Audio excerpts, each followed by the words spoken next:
Fala galerinha do oitavo ano, aqui é o professor Billy de arte do Colégio Ateneu e vamos para a nossa segunda aula. Bom pessoal, no capítulo 1 da apostila, na página 10, nós temos aí um esqueminha, né, para a gente estudar aí. Diz o seguinte, o que a gente vai estudar é os caminhos da tridimensionalidade, tá? A escultura e a instalação, arte e tecnologia, sobre o analógico e o digital, e também os espaços de legitimação artística. Bom, a arte expandida, tá? Então vamos dar uma olhadinha aí, ó. Neste capítulo vamos estudar a espacialidade no campo artístico, especialmente a bidimensionalidade e a tridimensionalidade. Poderemos observar que a escultura esteve presente em todos os períodos históricos da humanidade, desde os seus primórdios, tanto na forma de utensílios e ferramentas cotidianos, quanto na forma de objetos de expressividade. Bom, deixando bem claro que essa expressividade ela não era contemplativa, tá? Essa expressividade artística dos povos antigos não era contemplativa. Eles não pensavam no conceito de arte como algo a ser observado, analisado, refletido, assinado por um autor, tá? Eles sempre faziam arte aplicada a objetos do cotidiano para melhorar e facilitar a vida deles, tá? Ao longo do tempo, o apuro técnico permitiu o domínio sobre as matérias-primas, o aprimoramento da forma representativa e até a apropriação pelo artista de objetos prontos e de elementos industriais em sua produção artística.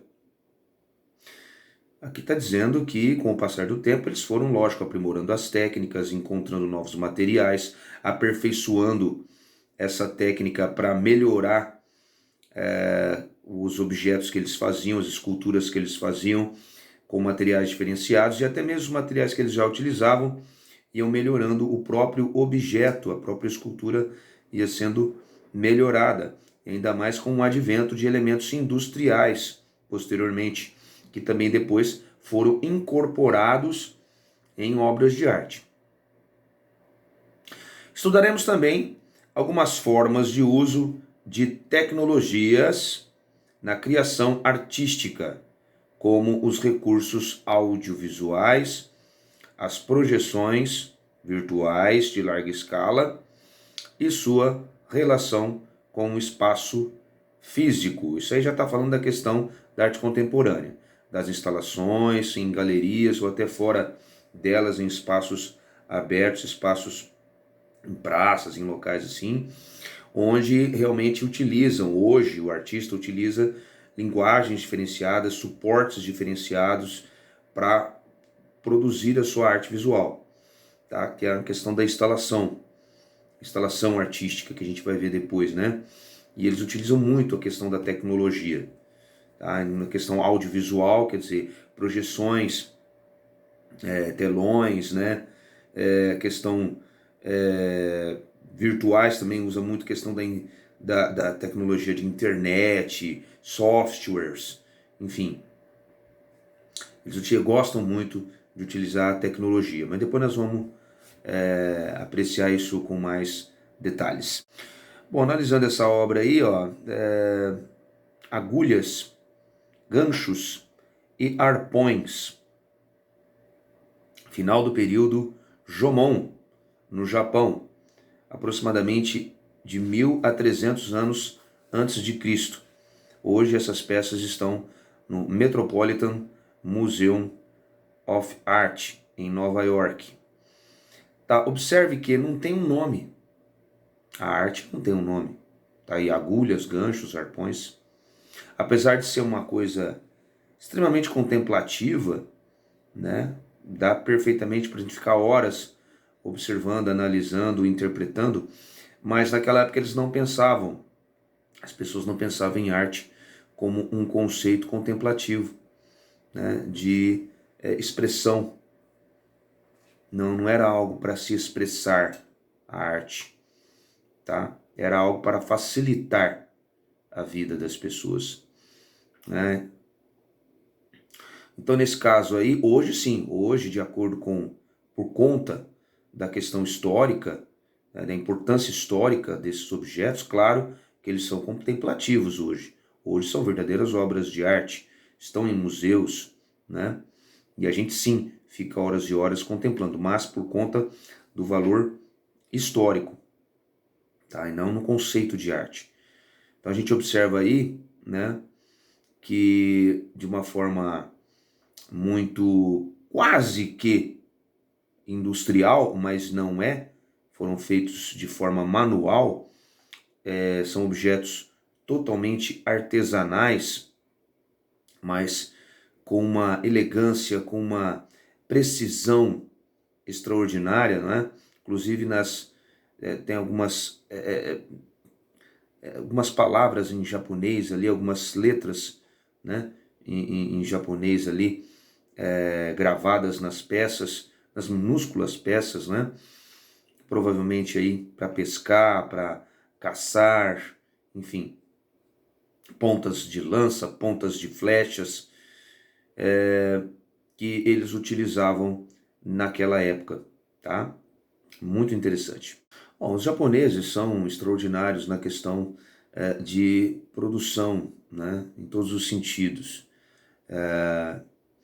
E o povo Jomon, só para a gente entender um pouquinho, o povo Jomon é um nome genérico, tá?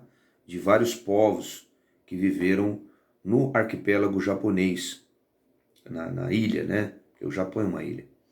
Durante o período Jomon, que vai aí aproximadamente de 14.000 a 300 anos antes de Cristo. Hoje, a maioria dos historiadores japoneses concorda com a possibilidade de que os Jomon, né, não eram um único povo homogêneo, tá? Mas sim consistiam em vários grupos heterogêneos, tá?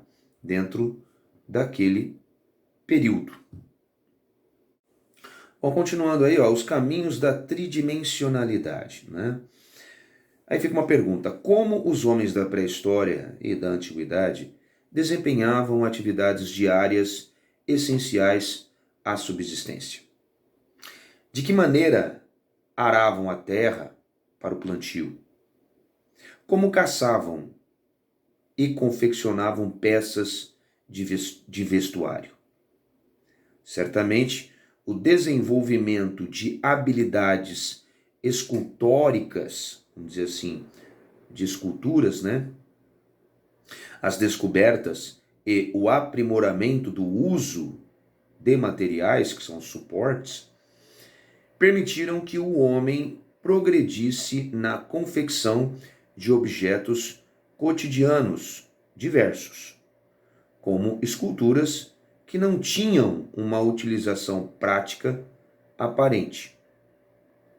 Então, veja bem, o que está dizendo aí é que o aprimoramento, né, dessas esculturas com o passar do tempo, no entendimento da feitura e no aprimoramento do entendimento também dos objetos, do suporte utilizado, fez com que desenvolvesse no ser humano a possibilidade de fazerem esculturas que não tinham uma utilização prática, quer dizer, que eram apenas contemplativas, e a partir daí, por conta dessa escultura, o artista se expressar e aí sim começar a assinar a sua obra e ser considerado uma obra particular, única, original, e, consequentemente, uma obra-prima. Tá? É isso que está dizendo aí. Bom, continuando.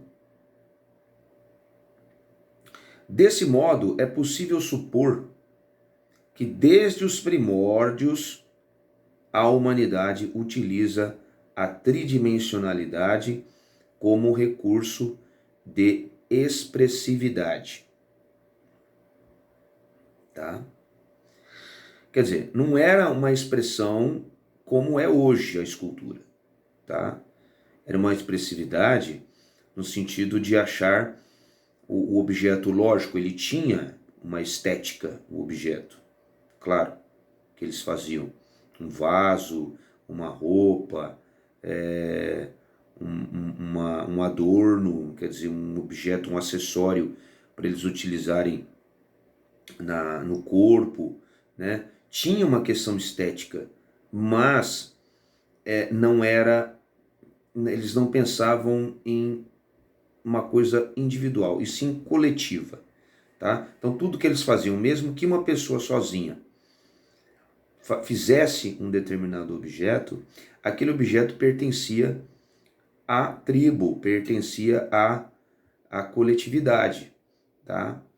Então era uma característica, vamos dizer assim, daquele povo. Fazia parte da cultura daquele povo. Então o jeito de fazer, o jeito de pintar, o jeito de esculpir, os desenhos, as cores que eles utilizavam, tudo tinha uma representatividade coletiva e não individual. Bom, pessoal, por hoje é só. Muito obrigado pela atenção e até a nossa próxima aula.